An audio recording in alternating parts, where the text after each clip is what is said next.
laid it out according to residential, commercial, downtown Main Street being a priority. Mm-hmm. They have always made Main Street a priority. And so we're very interested in historic preservation, making sure that we're preserving our history and our buildings and keeping those stories alive.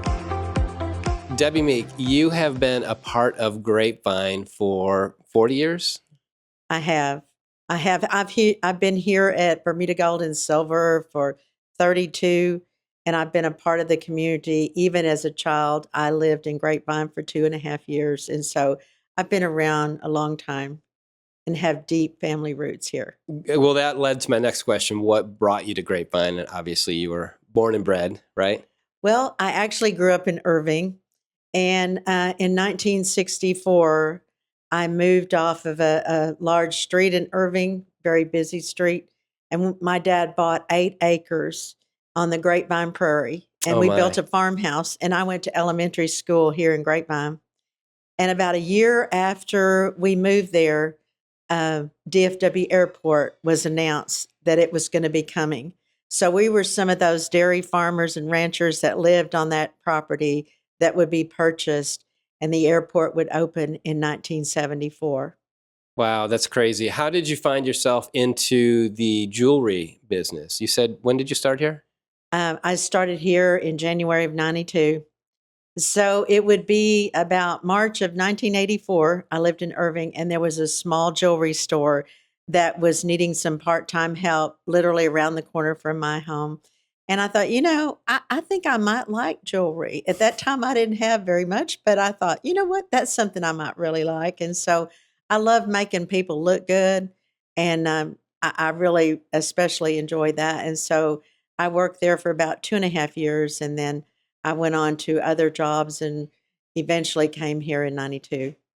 So how has being here, so you've been here for, you said 32 years, right? Right. So how has being here Bermuda Gold and, is it Bermuda Gold and Silver? Yes. How has this shaped your outlook with respect to Grapevine and the community? Well, when I came here, I described Grapevine as a sleepy little Texas town.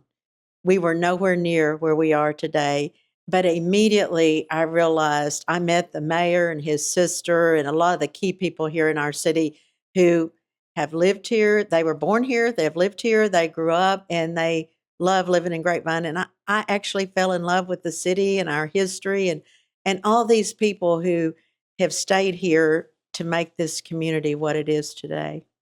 So speaking about community, what are some of the biggest changes you've seen in Grapevine over the years with respect to community and also development? Oh, there's been so many, because it seems like the partnership that we all have, I'm speaking of the downtown merchants, the City of Grapevine, the Convention and Visitors Bureau. We are number 4 in the state of Texas for our CVB. The CVB is our Convention and Visitors Bureau. Right. And I'm on the board of directors with the Convention and Visitors Bureau, the CVB. And that is the marketing arm of the City of Grapevine. So there's been so many changes, particularly when the Gaylord came to town. That changed the landscape of Grapevine forever.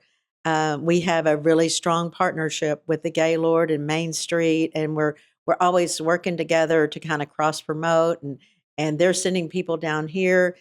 People are coming to stay in the Gaylord. They're paying the hotel tax, which goes to the CVB, and then we're marketing Grapevine 24/7.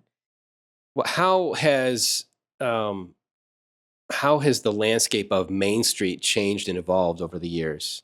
I mean, because I remember I was here, I think we moved down here 30 years ago, and I lived in Grapevine for about a year, and it did not look the way it looks now 30 years ago. As a matter of fact, I think I remember one of the log cabins was just moved back then, or there was a big deal about that. Yes. Yes, it would be 1992 is basically the year I came, maybe just a little bit before. There had been some of the buildings had gone up for sale, and a local guy, his name is Burl Gillum, he's since passed away.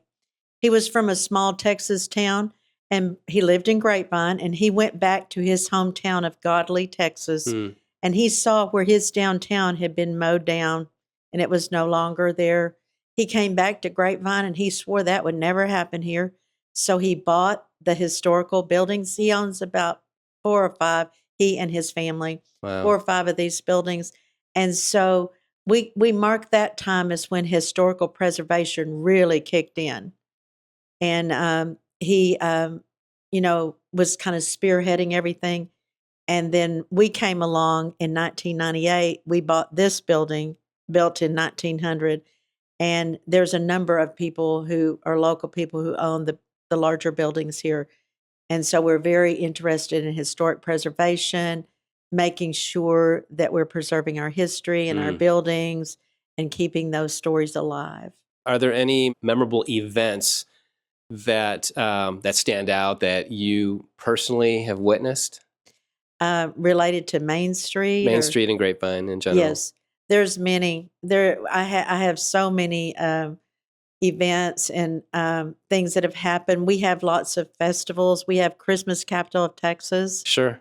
and that's a registered trademark Yeah. to the city of Grapevine. I did. I just read that somewhere. It's official. It is is. the official Christmas capital of Texas. Now, I will tell you, Tim, early on, we just went around calling ourselves that. We were just like, we're the Christmas capital of Texas. And we actually got the state of Texas to sign off on that. So it is a registered Nice. trademark. So tell me what happens. It's like a whole month, like from November. Well, 2 months, right? November all the way to the end of the year. How does this change? It kicks off with the Carol of Lights, which is the Monday before Thanksgiving. And so what we want the downtown merchants to do is be ready to go by that Monday before Thanksgiving. So we shut down the street in the afternoon. Wow. And we have like a big mini festival out here. And then Mayor Tate will flip the switch on the big Christmas tree down on the Peace Plaza, the live Christmas tree. It's like 25, 35 feet tall. Nice. It's a beautiful tree decorated right there beside the ice skating rink. And, we flip the switch and then we light it up. And then when it comes Thanksgiving Day, we're going to take a pause. We'll all take a day off and come Friday morning after Thanksgiving. It's full throttle into January, Christmas capital of Texas. That's cool. So you mentioned Gaylord. How has just the growth of Grapevine as a destination place, how has that affected community, do you think? Oh, tremendously. It's a very high percentage, at least 75 to 80% of the sales tax that we take into our community is based upon tourism. So it helps us be able to keep our other taxes low. We are second to the lowest. I believe it's the ad valorem tax. We're the second to the lowest and sometimes the lowest in the state of Texas. We can keep our margins very low because we have so much tourism who are, spending money, staying in our hotels. All of that economy has been driven by that, and it's been very, very successful. That's cool. So speaking of economy and business, as a longstanding business owner, how do you see business shaping? We already kind of did allude to it, but how do you see business shaping the community? Oh, it's a driving force. Our economic development team is constantly seeking out, and visiting with large corporations that want to come here. Because in the 1980s, our city council developed a plan as to how Grapevine was going to be developed. Because the airport opened in 74, so we knew that this is coming and we need to lay down how are we going to develop the city. So they laid it out according to residential, commercial, downtown Main Street being a priority. Mhm. They have always made Main Street a priority. And so all of the commercial that would be out by the airport and everything that would be a part of that plan was so good, it received national recognition in the Wow. 1980s. And, as we walk down through 9/11, the economic downturn of 2008, there was some shifting in the plan, but they've always stuck to that plan. And that's how we have this wonderful quality of life that's very balanced. It's not like, they just threw something out there and said, let's hope it sticks or whatever. Mm-hmm. There was a plan, and we've stuck with that plan, and it's proved very, very successful. That's cool. Well, it's interesting that you brought up the 80s because I was just looking at another stat this morning. I was just going through the population growth, Mm-hmm. and in like 2010 and 20-year increments in the 80s, from 80 to 90, Mm-hmm. from 1980 to 1990, the population almost tripled. Mm-hmm. And then it's been growing steadily since then, but that is that's a huge growth spurt. It is. And I would say, now I'm not the authority on this, so I'm just kind of going out on a limb. I would say that because of the airport, we had many, many people moving here because they wanted to live in close proximity to the airport. They were working for the Right. airlines. And so it's just such a good fit to just have a little, 7 to 10 minute drive and you're there. So you've been in the community for a super long time. Are there any, and you did mention a couple of events, are there any special events or things that happen inside Grapevine that hold a near and dear place for you? Oh, yes. Yes, of course there are. All of our, I mentioned Christmas Capital of Texas. Um, we have a Veterans Parade. And this next year, or excuse me, this past year, I hosted a 4th of July celebration here in Grapevine on my own. And we had over 100 people come. It was kind of a grassroots effort. I went to the mayor and I told him, I said, I believe that Grapevine is the epitome of hometown America. Mm. And we need to have a 4th of July event. He said, You're right, Debbie. I said, Well, I'm going to need you there to say my closing prayer. He said, I'll be there. And he was. We Nice. had a wonderful time. So I've had large organizations come to me and say, I'm going to help you next year. So I believe next year, the 4th of July is going to be bigger and better. We have Butterfly Flutterby in October where we celebrate the monarch butterfly. Cool. And we have so many. We have the North Pole Express. We Oh have yeah, can you talk about that a little bit? Oh, yes. In fact, in the morning, I believe at 10 o'clock, the tickets go on sale.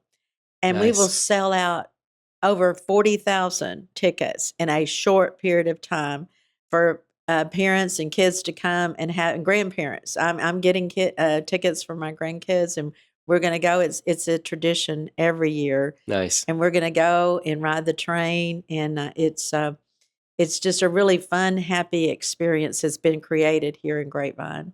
What role do you think, and I think you've already kind of answered this, does the Historical Society and other organizations, how much of a role have they shaped Grapevine?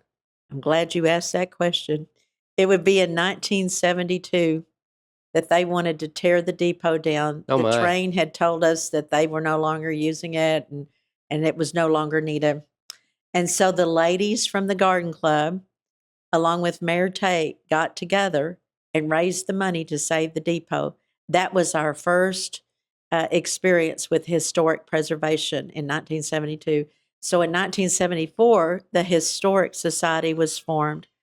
And so the Historic Society has been the driving force behind all of what we do. We have the Ice Museum, which is a remake of what an ice house would be like in the day, because way back in the day, Where would that be? Where? that's down on Hudgens, right behind the Convention and Visitors Bureau. Cool. You'll see it. It's a white building. It says the Ice House there.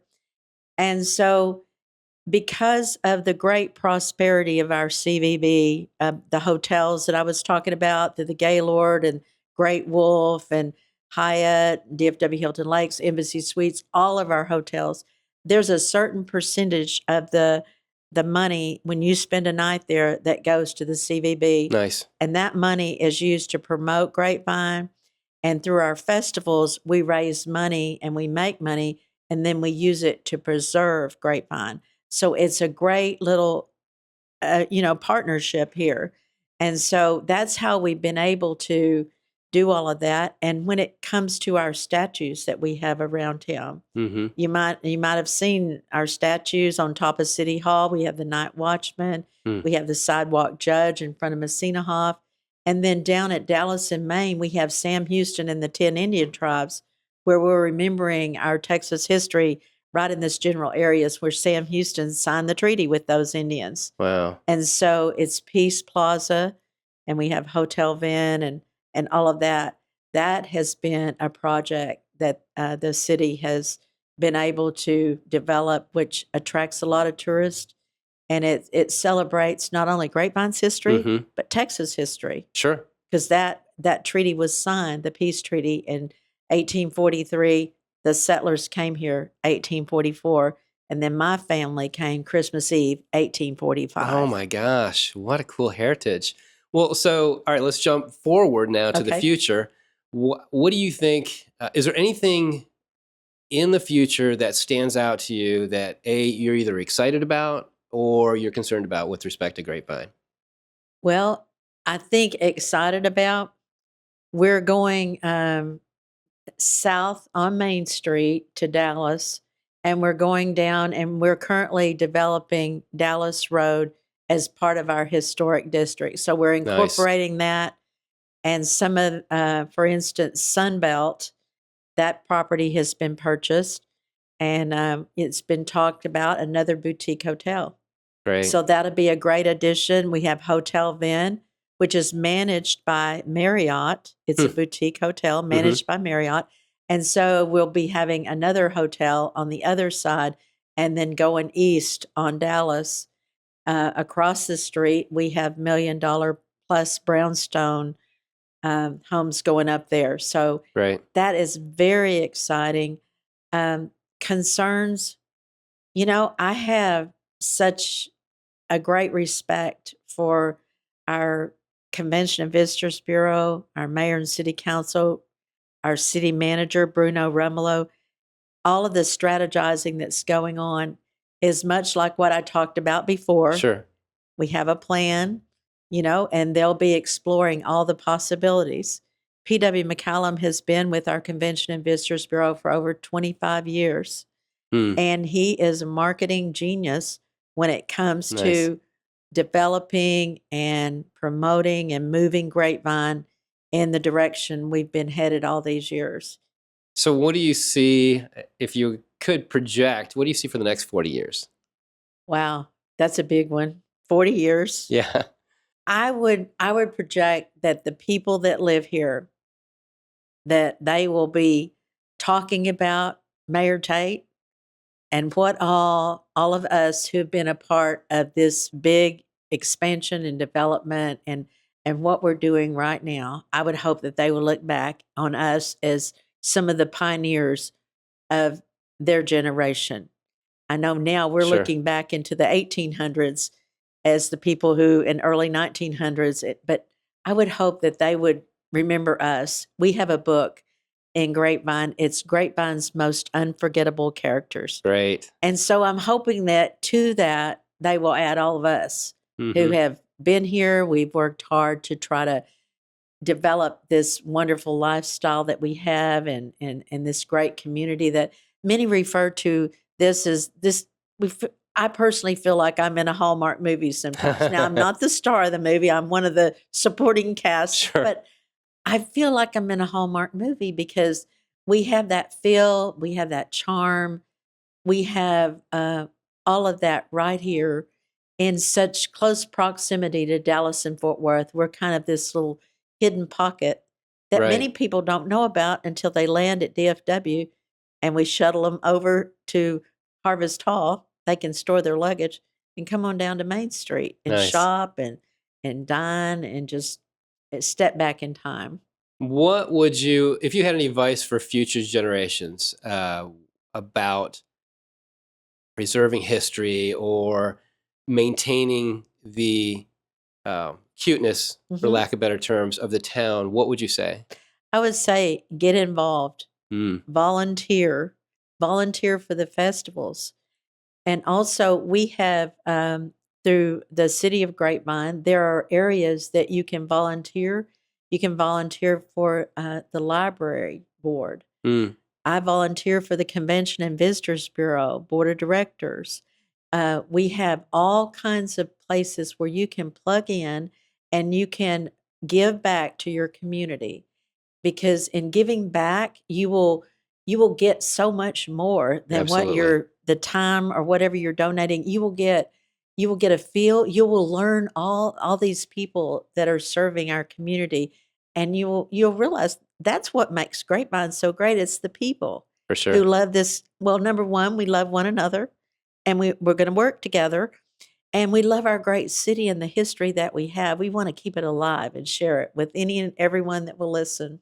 Debi, this has been super cool. I really appreciate your time today talking about Grapevine and history. And do you have any final thoughts? I do. There's a very special piece of property. It's called the B&D Mills. It's just across from our Convention and Visitors Bureau. The B stands for Buckner, which is a family that was here. It's a cotton gin. Buckner and Deacon. And it's a piece of property that I drive by often, and it's rusty and it's old. It's a big old cotton gin. And I hope that someday it'll take a whole lot of money, but someday somebody will come along with an idea as to how we can incorporate the B&D Mills as part of our historical experience.